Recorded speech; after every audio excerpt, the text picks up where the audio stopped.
لقد جاءت رسل ربنا بالحق والصلاة والسلام والتحية والإكرام على سيدي أسلم ما في الوجود سر الله بكل موجود نقطة دائرات الوجود صاحب لواء الحمد ومقام المحمود مولانا وهو الثقلين جد الحسن والحسين أبي القاسم محمد اللهم صل على محمد وعلى محمد وعلى أهل بيته الطيبين الطاهرين المعصومين المظلومين ولعنة الله على أعدائهم أجمعين من يومنا هذا إلى قيام يوم الدين أما بعد فقد قال الله تعالى في كتابه المبين وهو أصدق القائلين وقوله الحق صلوات اللهم صل على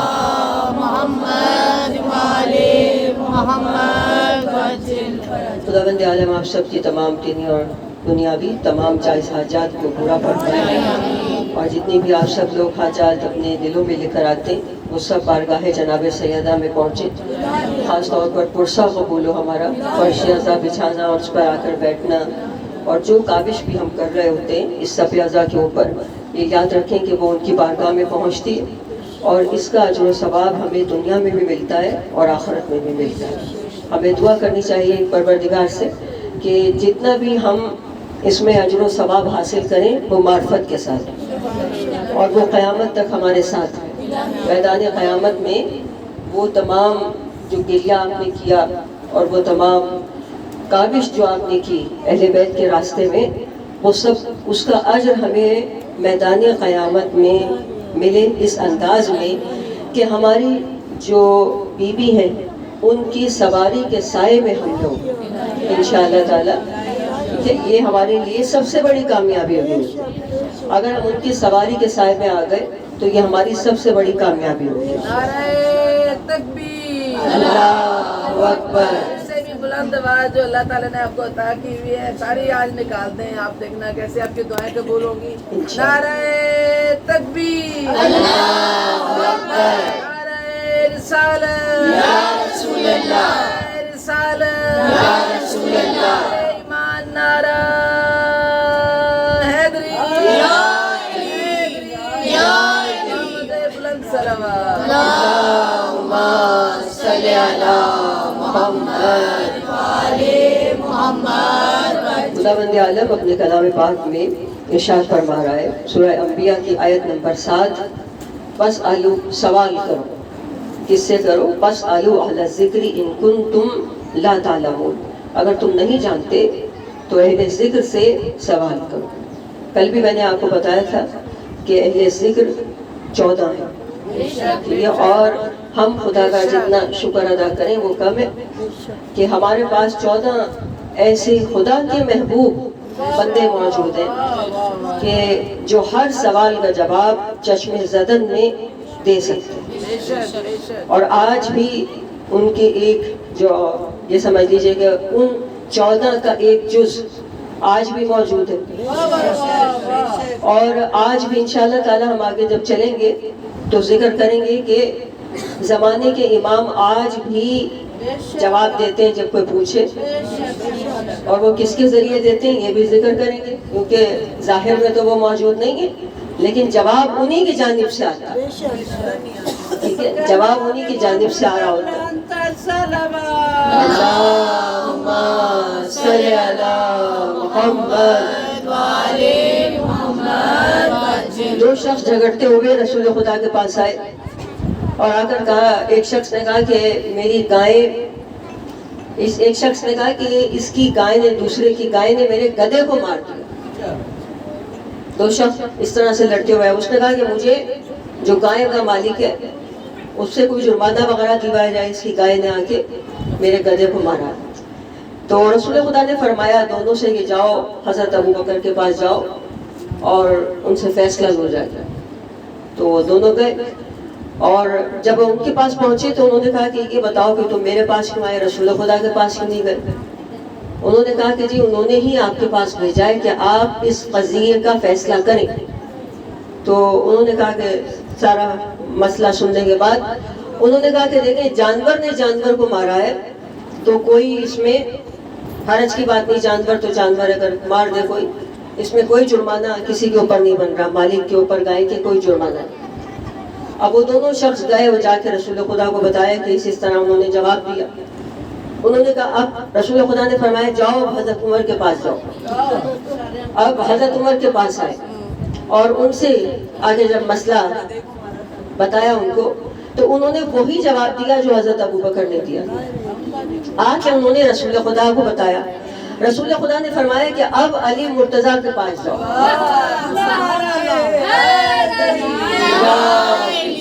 لیکن رسول خدا بتا رہے ہیں نا، دنیا میں اپنی زندگی میں بتا رہے ہیں کہ میرے بعد تمہیں عقل مند کے لیے اشارہ کافی ہے کہ میرے بعد تمہیں اپنے فیصلے حل کرانے کدھر جانا چاہیے، ٹھیک ہے۔ اب جب وہ آئے حضرت علی کے پاس آئے، آپ نے سارا مسئلہ سنا تو آپ نے کہا کہ اگر گائے اس جگہ گئی ہے، گدھا جہاں بندھا ہوا تھا گائے گئی ہے، اس کے تھان پہ جا کے مارا ہے تو گائے کے مالک کو جرمانہ ہے، اور اگر گدھا گیا ہے تو جرمانہ نہیں ہے، ٹھیک ہے۔ یعنی دیکھیں کس طرح سے مولا نے مسئلے کو حل کیا۔ اور جب آ کے ان دونوں نے رسول خدا کو بتایا تو رسول خدا نے جملہ ارشاد فرمایا کہ حمد ہے اس خدا کی کہ جس نے ہم اہل بیت میں اس شخص کو پیدا کیا جو نبی داؤد کے طریقے پر فیصلے کرتا۔ لیکن کتنی بڑی یعنی جملہ، اس سے بڑا کوئی نہیں ہو سکتا۔ علی مولا، علی مولا، یہ حضرت علی کے لیے بہت ہی کم آواز ہے۔ زبان کے ساتھ دل بولا، علی مولا، علی مولا، میزان پہ تولا، علی مولا، علی مولا، قدیر گم پہ نبی بولا، علی مولا، علی مولا، ایمان نعرہ حیدری، حیدری، محمد بلند صلوات، اللہم صلی علی محمد والے یہ 14 کے 14 ہلے ذکر ہیں، جس سے چاہو پوچھو، آسمان کی بات پوچھو، زمین کی پوچھو، تحت الثری کی پوچھو، عرش اولیٰ کی پوچھو، فرشتوں کے متعلق پوچھو، قیامت کے متعلق پوچھو، چشمے زدن میں جواب دے، ٹھیک ہے۔ اب دیکھیے جو اہل حدیث اور بریلوی جو مولوی تھے انہوں نے اعتراض کیا تھا ہم لوگوں کے اوپر کہ ہم علی علی زیادہ کرتے ہیں، نبی نبی کم کرتے ہیں، اور ہم امام حسین کا تذکرہ زیادہ کرتے ہیں، امام حسن کا تذکرہ کم کرتے ہیں۔ انہوں نے یہ بات کی، نہیں یہ صحیح نہیں ہے نا، اس کی ایک وجہ ہے کہ کیوں ایسا لگتا، کیوں ہے ایسا، ٹھیک ہے، ایسا لگتا کیوں ہے، اس کی بھی ایک وجہ ہے نا، ٹھیک ہے۔ دیکھیں ہم علی علی کرتے ہی کس وجہ سے ہیں، کیونکہ نبی ساری زندگی علی کے فضائل پڑھتے رہے۔ ہمیں کس نے کرایا علی علی؟ نبی نے کروایا۔ نبی جب علی علی کرتے رہے تو ہم سنت نبی پہ چل رہے ہیں۔ چمن چمن کلی کلی، علی علی علی علی، نگر نگر گلی گلی، علی علی علی علی، نعرے حیدری، یا علی یا علی یا علی، مدد حق ہے۔ نبی ساری زندگی اللہم صلی علی محمد والے محمد وجل۔ دیکھیں ہم علی کا ذکر کرتے ہی اس لیے ہیں تاکہ نبی تک پہنچ سکے، ٹھیک ہے، نبی کو پہچان سکے، نبی پاک جیسی عظیم ہستی کو کہ جو حضرت علی کے بھی استاد ہیں، ٹھیک ہے، ان کو ہم پہچان سکیں۔ ابھی دیکھیں تو ہم پہ ایسے ایک الزام لگایا گیا، اور دوسری بات یہ کہ ہم تذکرہ امام حسن کا کم نہیں کرتے، ٹھیک ہے، امام حسن مجتبیٰ کو ہم امام حسین کا بھی امام مانتے، ٹھیک ہے۔ یہ کیوں ایسا لگتا ہے، وجہ کیا ہے کہ علی علی زیادہ ہو رہا ہے اور امام حسن کا تذکرہ کم لگ رہا ہے؟ اس کی وجہ یہ کہ جس ذکر کی مخالفت زیادہ ہوتی ہے نا وہ ذکر اپنے آپ زیادہ ہو جاتا ہے۔ تم نے علی کی مخالفت کی، وہ ذکر بڑھتا چلا گیا، تم نے مجلس حسین کی مخالفت کی، وہ ذکر بڑھتا چلا گیا۔ یہ اصول ہے کہ آپ جس چیز کو دبائیں گے وہ اتنا ہی اوپر حسینیہ زندہ باد، حسینیہ زندہ باد، حسینیہ زندہ باد، یزیدیہ مردہ باد، شریعت نعرہ حیدری حیدری حیدری محمد والے محمد پہ بلند تر صلوات اللہم صلی علی محمد والے محمد. ہم سے کہا جاتا ہے کہ آپ تبرہ کرتے ہیں تو بھائی آپ تولا شروع کر دیں. ٹھیک ہے، وہ تبرہ ختم ہو جائے گا، آپ تولا شروع کر دیں. اور ہم تو نبی پاک کی اس حدیث پہ عمل کرتے ہیں، کوئی کرے نہ کرے، کہ نبی پاک نے فرمایا زینوا مجالسکم بذکر علی ابن ابی طالب. اپنی مجالس کو ذکر علی سے زینت دو. یہ حدیث رسول ہے. اور دیکھیں اگر کوئی بچہ ہو اور اس کا باپ مسلمان نہ ہو تو کبھی اس کے باپ کا نام ولدیت میں لیا جائے گا؟ اگر باپ کافر ہو بچہ مسلمان ہو، ایسا ہوتا ہے نا، پہلے ایسا ہوتا رہا. بچوں نے اسلام قبول کر لیا، بیٹوں نے اسلام قبول کر لیا، باپ کافر رہا، تو اب ولدیت میں باپ کا نام نہیں آئے گا، باپ کافر ہے. ٹھیک ہے، اگر کوئی بچہ مسلمان ہو تو اس کے ادھر آ جائے باپ کا جو نام ہے، باپ کا نام ولدیت میں نہیں آئے گا. ٹھیک ہے، کیونکہ وہ مسلمان نہیں ہے. اور نبی کیا کہہ رہے ہیں کہ زینوا مجالسکم بذکر علی ابن ابی طالب. اگر علی ابن ابی طالب نا، کیوں کہا ابن ابی طالب؟ اگر ابو طالب مسلمان نہ ہوتے تو نبی کبھی اس طرح تعارف نہ کرواتے. اور صرف تعارف ہی نہیں کروایا بلکہ کیا کہا کہ علی کا ذکر میرا ذکر، ابو طالب کا ذکر میرا ذکر. ابن ابی طالب ہے نا، اب ابن ابی طالب کا بھی ذکر میرا ذکر ہے. ٹھیک ہے، ابو طالب کا ذکر میرا ذکر ہے، اور میرا ذکر خدا کا ذکر ہے، اور خدا کا ذکر عبادت ہے. اب ربیع الاول میں چاہے جو جتنا مرضی نعتیں پڑھتا رہے اور نبی پاک پہ لاکھوں سلام بھیجتا رہے، لیکن اگر سلام نہیں کرے گا ابو طالب کو اور علی کو سلام اگر نہیں کرے گا، لاکھوں سلام بھیجے جا رہے ہیں، لیکن اگر نہیں کرے گا، علی ابن ابی طالب پر سلام نہیں کرے گا، علی کو سلام نہیں کرے گا تو کوئی فائدہ نہیں. اس لیے کہ پھر اس نے ذکر ہی نہیں کیا. کیونکہ نبی پاک کیا کہہ رہے ہیں کہ قبول نہیں کریں گے. وہی تو بات ہے نا. دیکھیں بات خدا تک جا رہی ہے. اگر اس نے علی ابن ابی طالب کا ذکر نہ کیا، ابو طالب کا ذکر نہ کیا، تو نبی پاک کیا کہہ رہے ہیں؟ میرا ذکر نہیں کیا. اور میرا ذکر نہیں کیا تو خدا کا ذکر نہیں کیا، اور خدا کا ذکر نہیں کیا تو عبادت نہیں. ٹھیک ہے، یعنی یہ عبادت ہے. درود پڑھ لیجیے ایک مرتبہ. صلی علی محمد والے محمد. اہل سنت کے ایک عالم تھے، وہ انہوں نے ایک دن مجمع میں میلاد وغیرہ ان کا ہو رہا تھا، وہ پڑھ رہے تھے، تو کسی نے کہا جناب ابو طالب کے بارے میں کہ نعوذ باللہ وہ تو مسلمان نہیں.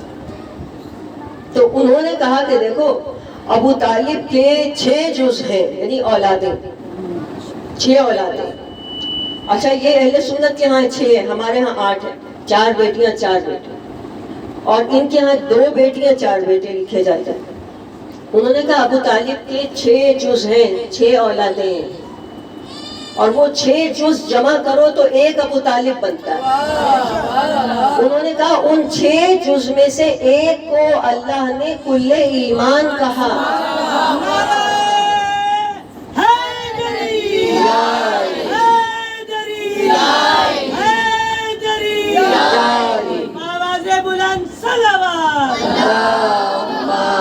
صلی علی محمد والے محمد. 6 میں سے ایک جز کو حضرت رسول خدا نے کل ایمان کہا. جب یہ 6 جز الگ الگ ہوں تو الگ الگ، یعنی یہ الگ الگ، لیکن جب ایک جان ہو جائے تو ایک ابو طالب بنتا ہے. ٹھیک ہے، تو انہوں نے کہا کہ جب الگ الگ ہوں تو الگ الگ ہیں، یعنی 6 جز ہیں، لیکن جب اکٹھے ہوں تو وہ کل ابو طالب، اس ابو طالب کی طاقت کا، اس کے ایمان کا عالم کیا ہو. ٹھیک ہے، یعنی دیکھیں کتنی بڑی بات انہوں نے کہی اس کے جواب میں. تو دیکھیں اللہ تعالیٰ نے جو حضرت ابراہیم کے مقابلے میں کون آیا تھا؟ نمرود آیا. اس کو اللہ نے کل کفر نہیں کہا، ٹھیک ہے. اور حضرت موسیٰ کے مقابلے میں فرعون آیا, اس کو بھی اللہ نے کل کفر نہیں کہا. یعنی اتنی بڑی بات ہو, کسی نبی کے زمانے میں مقابلے پہ آنے والے کو کل کفر نہیں کہا. ٹھیک ہے. خود شیطان جو مقابلے پہ آیا خدا کے, خدا نے اسے بھی کل کفر نہیں کہا. اسے کہا وَكَانَ مِنَ الْكَافِرِينَ, کہ تو کافروں میں سے ہے. ٹھیک ہے. یعنی پہلے سے کچھ کافر تھے, اس کا مطلب ہے کہ کچھ کافر تھے پہلے سے, تو خدا نے کہا تو کافروں میں سے. کل کفر اسے بھی نہیں کہا. یہ رسول خدا نے جنگ خندق میں یہ کہا کہ آج کل ایمان کل کفر کے مقابلے میں جانا. یعنی ایک کلیہ, ایک فارمولہ قیامت تک قائم کر دیا کہ اب جو کل ایمان کے مقابلے میں آئے گا, چاہے وہ بچہ ہو, چاہے وہ بوڑھا ہو, چاہے وہ مرد ہو, چاہے وہ عورت ہو, ٹھیک ہے, چاہے جو بھی ہو. آپ سمجھے نہیں آپ لوگ, جو بھی ہو وہ, چاہے وہ آج کا یزید ہو چاہے کل کا یزید ہو. میں عورت ضرورت پڑ لے بابا سے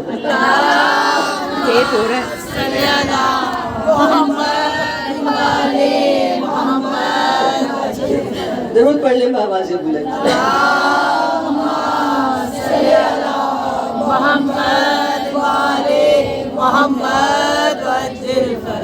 تو دیکھیں معرفت کو بڑھانا ہے سب سے جو ضروری کام ہے نا ہمارا, وہ معرفت کو بڑھانا. ان فضائل کے ذریعے, فضائل میں ایسا نہیں کہ ہم بس خوش ہوئے کہ یہ ہمارے مولا کے فضائل ہیں, وہی فضیلتیں ہمیں اپنے اندر پیدا کرنا ہے اور خدا پھر اس کی تعریف کرتا ہے. سورہ احزاب میں خدا تعریف کر رہا ہے الذین یبلغون رسالات اللہ ویخشون. ٹھیک ہے. یعنی کیا کہہ رہا ہے خدا بند عالم, کہ جو مسلسل پیغام پہنچا رہے ہیں, ولا یخشونہ ولا یخشون احدا الا اللہ وکفی باللہ حسیبا, اور اللہ اپنے بندوں کا حساب لینے کے لیے کافی. تو ان کی دو خصوصیات بتائی جا رہی ہیں کہ جو اللہ کا پیغام مسلسل پہنچاتے ہیں, یبلغون, کہ جو رسالات اللہ, اللہ کا پیغام پہنچاتے ہیں مسلسل, اس میں کوئی گیپ نہیں آتا, اور وہ اللہ کا پیغام پہنچاتے ہیں. وہ اس سلسلے میں کسی سے ڈرتے نہیں اور نہ کسی سے خوف کھاتے ہیں سوائے خدا کے, نہ کسی کی وہ پرواہ کرتے ہیں. ضرور پڑھ لیں ایک مرتبہ اللہم صلی علی محمد.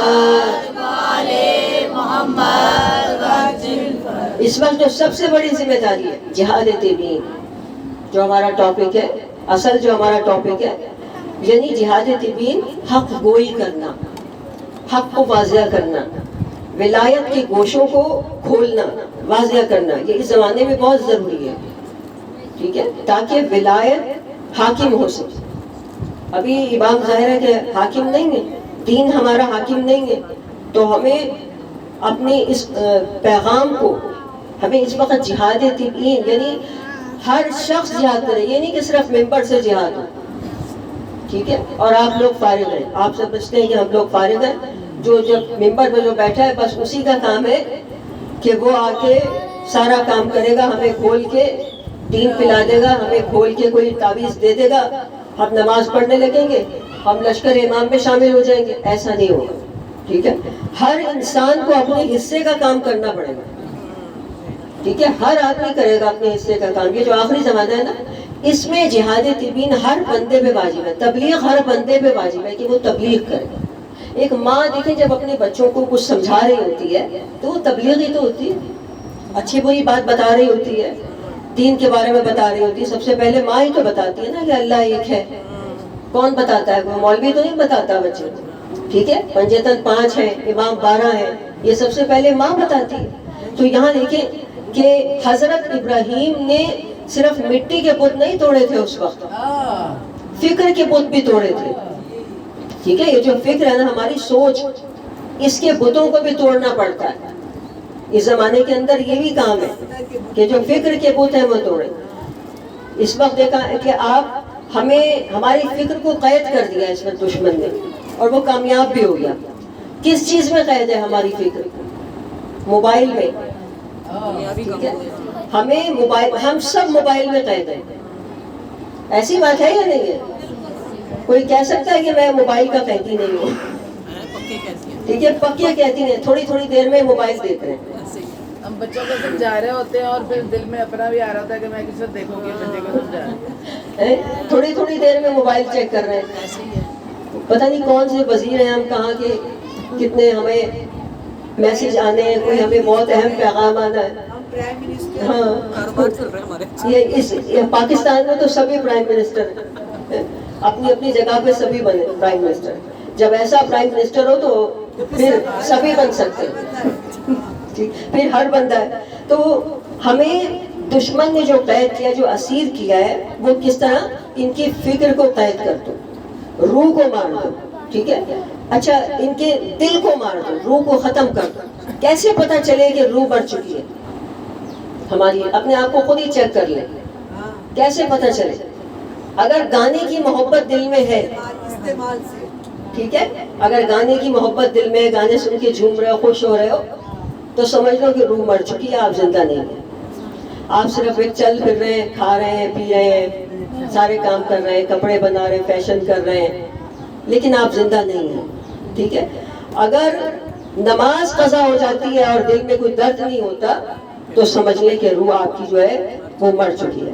اگر نامحرم کو دیکھ کے خوشی ہوتی ہے تو سمجھ لیں کہ آپ مردہ ہیں، روح آپ کی مر چکی ہے، آپ صرف چل رہے ہیں، پھر رہے ہیں، کھا رہے ہیں، پی رہے ہیں.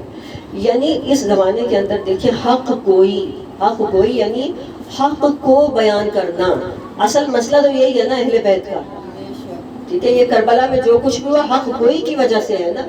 ٹھیک ہے، لیکن جب آپ حق گوئی کریں، جب آپ جہاد کریں، جہاد تبیین کریں دلیل کے ساتھ، ٹھیک ہے، محبت کے ساتھ، اخلاق کے ساتھ، کردار کے ساتھ، کسی کا سر نہیں پھاڑنا جا کے کہ تو علی کو نہیں مانتا، ٹھیک ہے، اس کا سر پھاڑ دیا. نہیں، ایسے نہیں. کسی کو اپنے کردار پیش کریں کہ سامنے والا کہے کہ ہاں یہ علی والا ایسا ہوتا ہے. ٹھیک ہے، یعنی کردار کے ساتھ، کیونکہ علی کے معنی ہے بلند.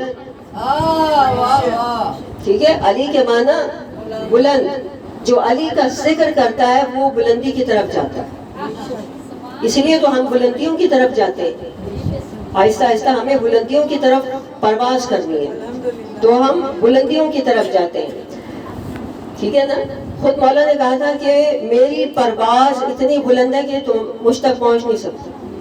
خود مولا نے فرمایا کہ مجھ تک پرواز کرنے والا کوئی مجھ تک پہنچ نہیں سکتا. یہ مولا کا فرمان. ٹھیک ہے، اب ہمیں ذکر علی کر کر کے خود کو بلند کرنا ہے، معرفت کر کے، معرفت حاصل کر کے خود کو ہمیں بلند کرنا ہے. اب دیکھیے کہ ہوائی جہاز کیا کرتا ہے. ہوائی جہاز میں جب آپ بیٹھتے ہیں، ہوائی جہاز 6 فٹ کے آدمی کو انچوں میں کر دیتا ہے، بڑی بڑی عمارتوں کو چھوٹا سا کر دیتا ہے. یہ ہوائی جہاز کا کمال ہے. ہوائی جہاز کر دیتا ہے کیا؟ ہوائی جہاز کیا کرتا ہے؟ بلندی ہے نا، بلندی ہے تو وہ ایک ہوائی جہاز کسی کو کچھ نہیں کہتا. وہ کیا کرتا ہے؟ وہ خود بلند ہوتا ہے. بلند ہو جاتا ہے. ٹھیک ہے، جیسے جیسے خود بلند ہوتا ہے ساری چیزیں چھوٹی ہوتی چلی جاتی ہیں. اسی طرح آپ ذکر علی کر کر کے بلند ہوتے چلے جائیں، دوسرے خود بخود چھوٹے ہوتے چلے جائیں.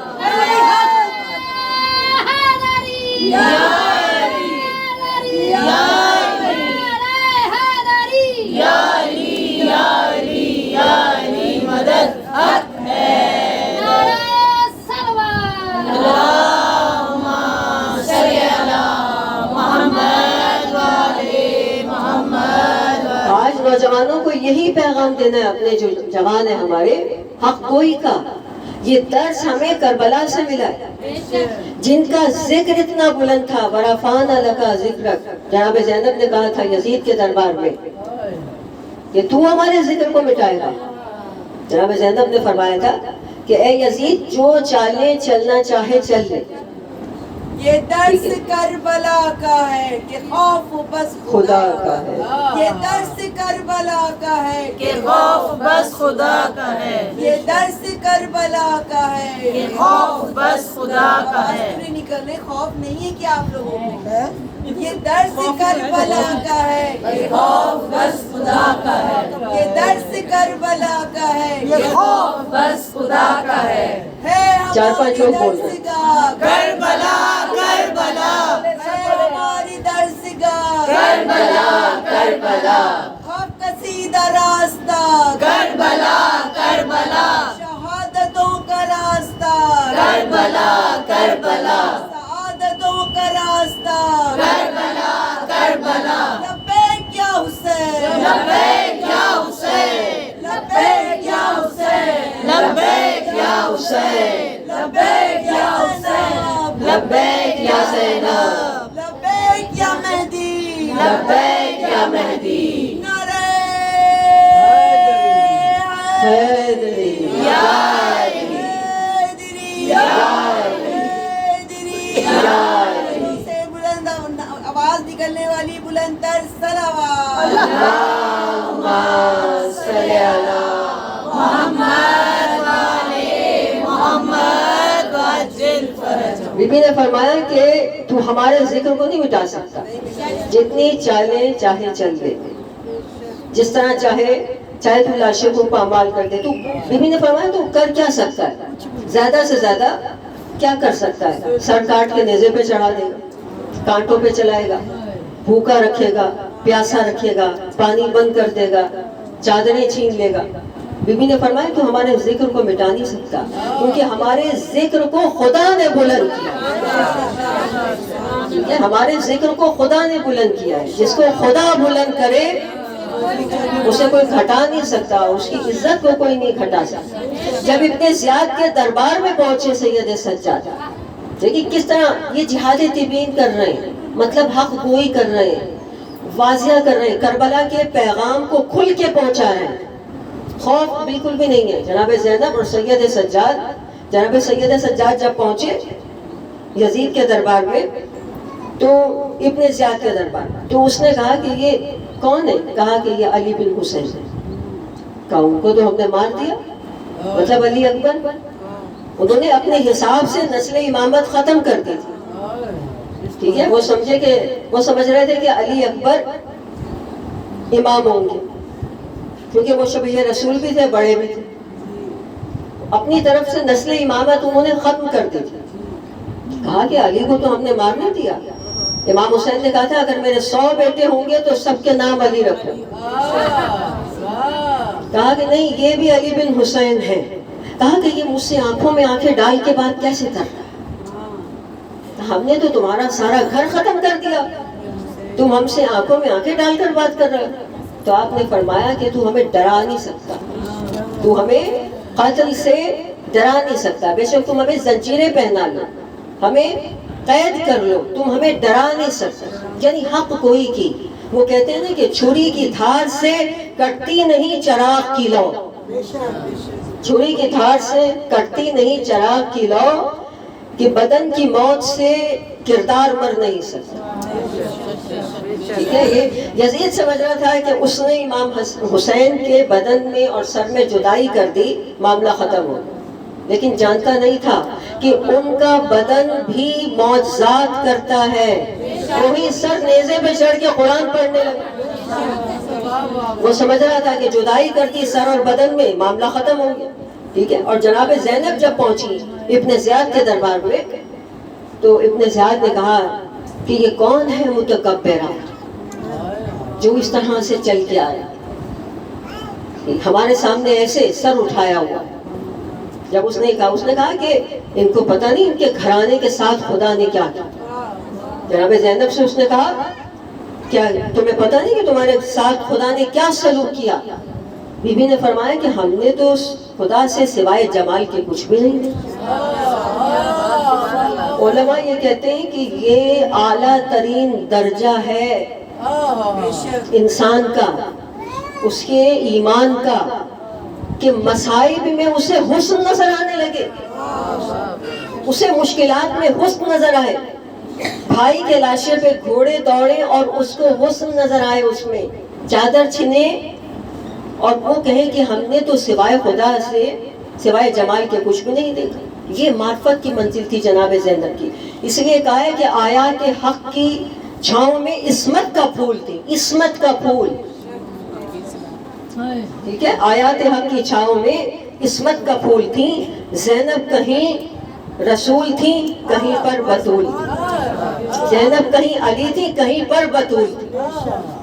یعنی دیکھیں کس طرح کتنا بڑا کارنامہ، کہ سب سے بڑا کارنامہ کہ حسینیت کا پیغام پہنچایا. قدم قدم پہ جلائے حسینیت کے چراغ، دیے یزید کے سارے بجھا گئے زینب. بیعت کا ذکر کس نے کیا تھا امام سے؟ زینب زبان کاٹ کے لائی ہے شام سے. بلند تر صلوات. اللہم صلی علی محمد وعلی محمد. ایک لمحے کے لیے حق کوئی سے پیچھے نہیں ہٹی. ایک لمحے کے لیے ایسے خطبے دیے، اس طرح سے امام حسین کا پیغام پہنچایا، اس پیغام کو عام کیا. سید سجاد کا تعارف کروایا، سید سجاد کو بچایا. جلتے شوروں سے کون نکال کے لایا؟ اس وقت جناب زینب نکال کے لائی. اگر جناب زینب کی یہ خطبے نہ ہوتے تو آج حسینیت نہ باقی ہوتی، آج ہم سب اس طرح نہ بیٹھے ہوئے ہوتے. ڈاکٹر علی شریعتی کہتے ہیں کہ جو کربلا میں شہید ہو گئے انہوں نے اپنی ڈیوٹی انجام دی، ٹھیک ہے، وہ راہ خدا میں شہید ہو گئے. لیکن جو بچ گئے، اب یہ بہت بڑا سوال ہے، جو بچ گئے اب ان کا کام زینبی کام ہے. ٹھیک ہے، جو شہید ہو گئے وہ حسینی راستے پہ گئے، جو بچ گئے اب ان کے پاس راستہ صرف ایک ہے اور وہ ہے حسینی راستہ، زینبی راستہ. کیا اس زینبی راستے پہ آپ کو چلنا پڑے گا. تو کربلا دیکھیے قربانی مانگتی. ابھی میں نے آپ کو کہا تھا نا کل کہ اگر آپ کے پاس کچھ نہیں ہے نا تو بدن سے آپ، خدا کہے گا جان تو ہے تمہارے پاس، جان سے جہاد کرو. کربلا میں چھوٹے چھوٹے بچوں نے جان سے جہاد کیا ہے، ان کے پاس کچھ نہیں تھا. چھوٹے چھوٹے بچوں نے اپنی جان سے جہاد کیا ہے. وہ تلوار نہیں چلا سکتے تھے لیکن انہوں نے اپنی جان پیش کی امام حسین کو. چھوٹے چھوٹے بچوں نے، امام حسن کے چھوٹے بیٹے ہیں عبداللہ جو حضرت قاسم سے بھی چھوٹے ہیں، جہاد واجب نہیں تھا ان پر. آخری وقت میں جب امام حسین درگاہ آدم میں تھے اور چاروں طرف سے تلواریں امام پر چل رہی تھی، ایسے وقت میں یہ بچہ ماں سے دامن چھڑا کے دوڑا ہوا ہے اور چچا کو بچانے کے لیے ایسے آگے بڑھا.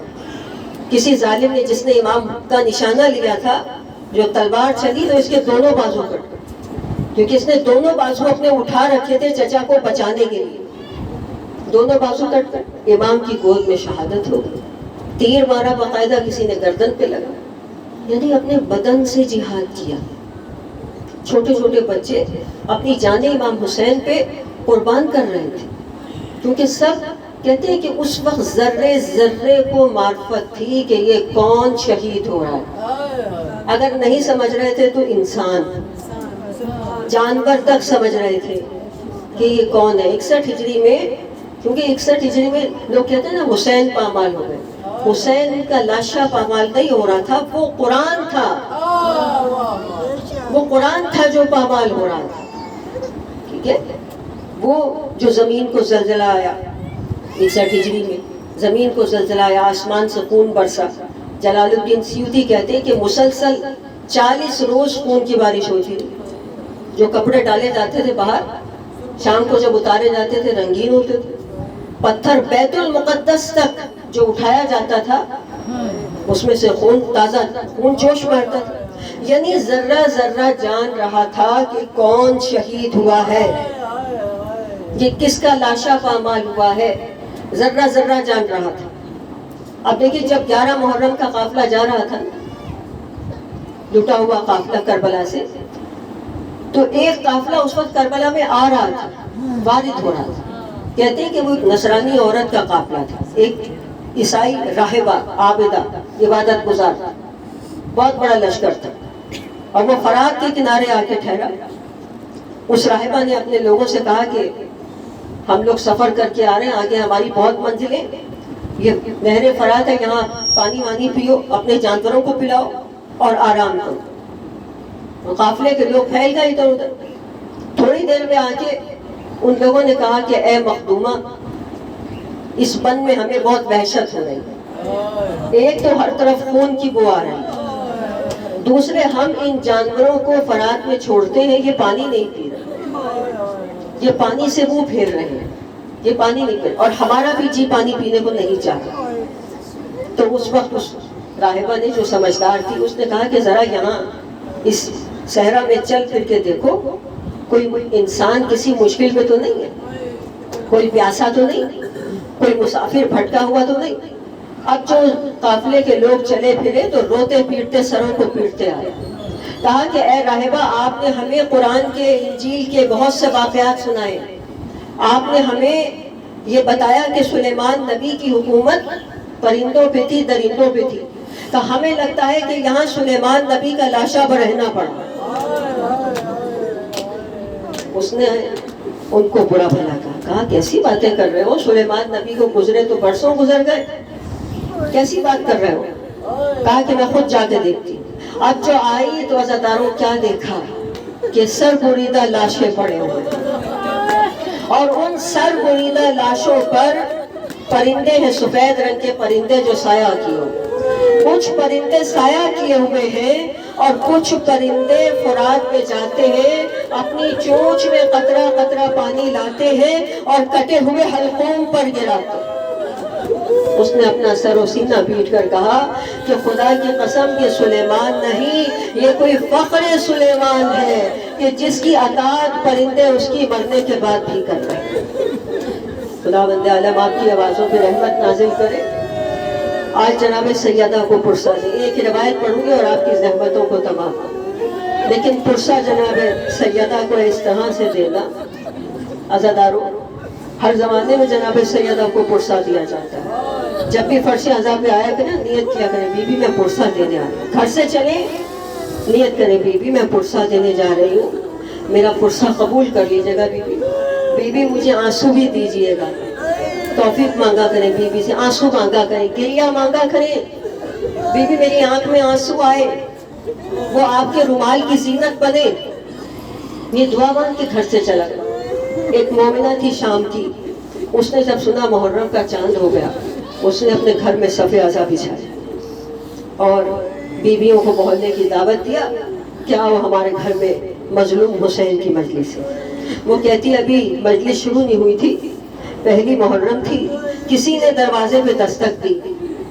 کہا میں نے جا کے دیکھا کالے برقعے والی ایک بی بی کھڑی, پوچھ رہی ہے اے مومنہ سنا ہے تیرے گھر حسین مظلوم کی مجلس ہے. میں نے کہا ہاں بی بی. مومنہ کہتی ہاں بی بی ہمارے گھر مجلس ہے. کہا کہ وہ مومنہ بھی آ کر بیٹھے. کہا مجلس میں جب ذاکرہ مصائب کی منزل پہ پہنچی تو وہ بی بی ایسے تڑپ تڑپ کے روئی, ایسے تڑپ کے روئی کہ جیسے کسی ماں کا جوان بیٹا مر گیا. کہا ہمیں بڑا اچھا لگا کیونکہ اس کے آنے سے مجلس میں رونق ہو جاتی. جب وہ روتی تھی ہم بھی روتے تھے, اس کی آواز میں ایک درد تھا, ہم پہ بھی گریہ طاری ہو جاتا تھا جب وہ گریہ کرتی تھی, ہم بھی تڑپ تڑپ کے روتے تھے. کبھی کبھی میرے دل میں خیال آتا تھا پوچھوں تو صحیح کہ اے بی بی تو ہے کون, شام کی رہنے والی تو نہیں لگتی, کہاں سے آئی ہے, تیرا کیا کوئی حسین تیرا آخر ایسا کیا لگتا ہے کہ ایسے تڑپ کے روتی. کہا لیکن چہرے پہ جلال اتنا تھا کہ پوچھ نہ سکتی. دن پہ دن گزرتے گئے, روز سوچتی تھی آج پوچھوں گی. کہا آخر 9 محرم آئی تو وہ بی بی خود میرے پاس آ کر کہا اے مومنہ, اے مومنہ تم نے ہمیں بہت خوش کیا.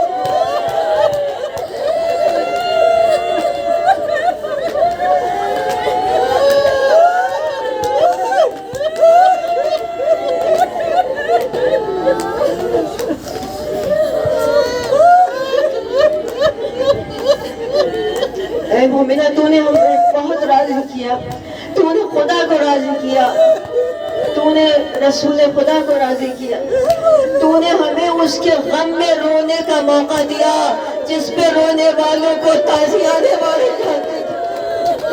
تو نے ہمیں اس کے غم میں رونے کا موقع دیا جس پہ رونے والوں کو تماچے مارے جاتے تھے۔ کہا بی بی میں کل نہیں آ سکوں گی۔ میں کہہ رہی میں مومنہ میں کل نہیں آ سکوں گی، میں اجازت لینے آئی ہوں۔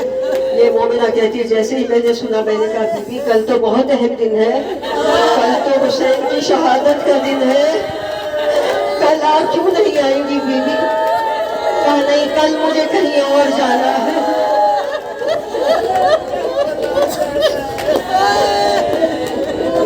کہا کل مجھے کہیں اور جانا ہے۔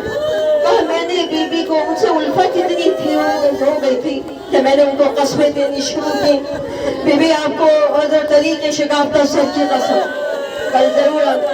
کہا بی بی آپ کو علی اکبر کے زخمی کلیجے کا واسطہ، آپ کو علی اصغر کے زخمی گلے کا واسطہ۔ اس بی بی نے کہا ہے مومنہ مجھے قسمیں نہ دے، مجھے مجبور نہ کر۔ کہا نہیں بی بی آپ کو کلانا پڑے گا۔ اب وہ مومنہ وہ بی بی کہتی ہے اے مومنہ لگتا ہے تو نے پہچانا نہیں، ارے میں حسین کی ماں فاطمہ ہوں، ارے کل تو مجھے کربلا جانا ہے، کل زینب کے اجڑنے کا دن ہے، کل سکینہ کے یتیم ہونے کا دن ہے، ارے کل تو مجھے ام لیلہ کو پرسہ دینا ہے، کل مجھے ام فرما کو پرسہ دینا ہے۔ انا للہ و انا